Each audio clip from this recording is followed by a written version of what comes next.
Welcome to Chitra சமையல்.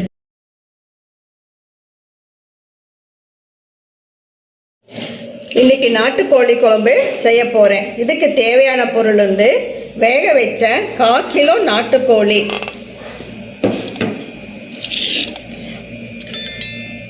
பட்டை 2, கருவேப்பிலை கொஞ்சம், கிராம்பு வந்து 7, ஏலக்காய் 2, சோம்பு 1 டேபிள் ஸ்பூன், பெரிய வெங்காயம் 2, மீடியம் சைஸ் தக்காளி 2, இஞ்சி பூண்டு விழுது 2 டேபிள் ஸ்பூன், குழம்பு பொடி 3 டேபிள் ஸ்பூன், 1 டேபிள் ஸ்பூன் மிளகாத்தூள், 1/4 ஸ்பூன் மஞ்சள், உப்பு தேவையான அளவு, 1/4 மூடி தேங்காயில் சோம்பு 1 ஸ்பூன், பட்டை 2 சேர்த்து மிக்சியில் நைஸாக அரைச்சி எடுத்துக்கோங்க. கேஸில் ஒரு வடை சட்டியை வச்சுட்டு 3 ஸ்பூன் எண்ணெய் விட்டுக்கோங்க. அப்புறம் எண்ணெய் காஞ்சப்புறம் கிராம்பு, ஏலக்காய், பட்டை, சோம்பு, அப்புறம் கருவேப்பிலை எல்லாம் போட்டு தாளிக்கணும்.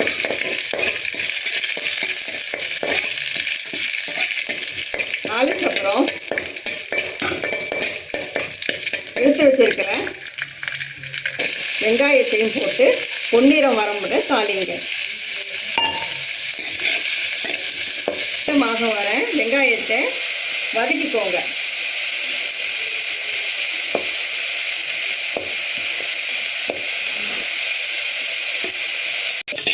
வெங்காயம் பொன்னிறமாக ஆயிடுச்சு.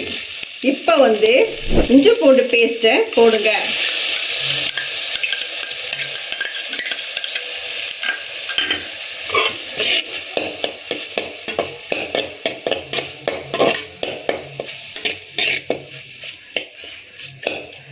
இப்போ எடுத்து வச்ச தக்காளியை போட்டு கொஞ்சம் தூள் உப்பு போட்டு கிளறி விடுங்க.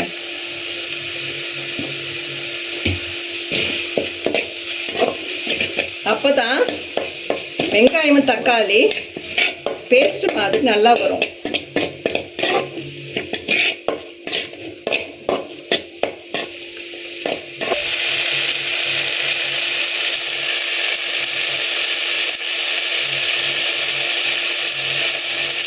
இப்போ அடுப்பை ஸ்லோவாக வச்சுட்டு எடுத்து வச்சிருக்கிற குழம்பு பொடியை போடுங்க. போட்டு கிளறி விடுங்க. அதுக்கப்புறம் எடுத்து வச்சிருக்கிற மிளகாத்தூளும் போட்டு கிளறுங்க.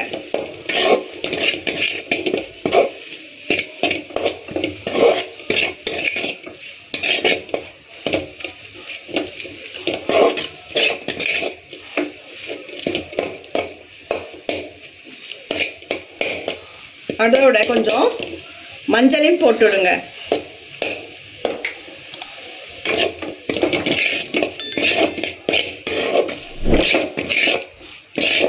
ஒரு 3 நிமிஷம் கிளறி விடுங்க.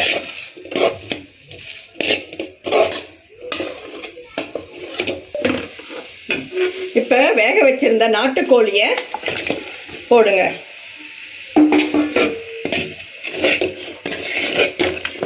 போட்டு நல்லா கிண்டி விடுங்க.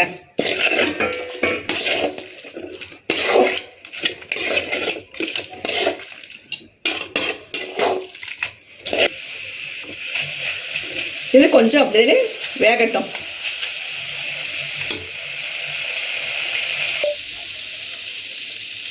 இப்போ நாட்டுக்கோழி வேக வச்ச தண்ணியை இதில் ஊற்றுங்க.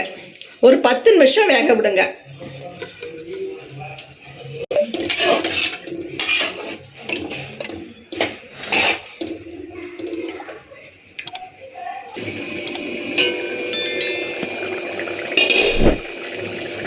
10 நிமிஷம் ஆயிடுச்சு. இப்போ நம்ம அரைச்சி வச்சிருக்கிற தேங்காய் விழுதினை ஊற்றி ஒரு 5 நிமிஷம் கொதிக்க விடுங்க.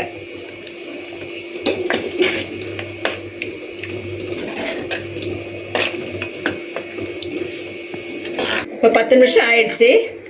நாட்டுக்கோழி வெந்து ரெடி ஆயிடுச்சு. இப்போ கொஞ்சம் டேஸ்ட் பண்ணி பார்க்கலாம். நல்லா இருக்குது. நீங்களும் உங்கள் வீட்டில் செஞ்சு பாருங்கள். உங்கள் கருத்துக்களை கமெண்ட் பண்ணுங்கள்.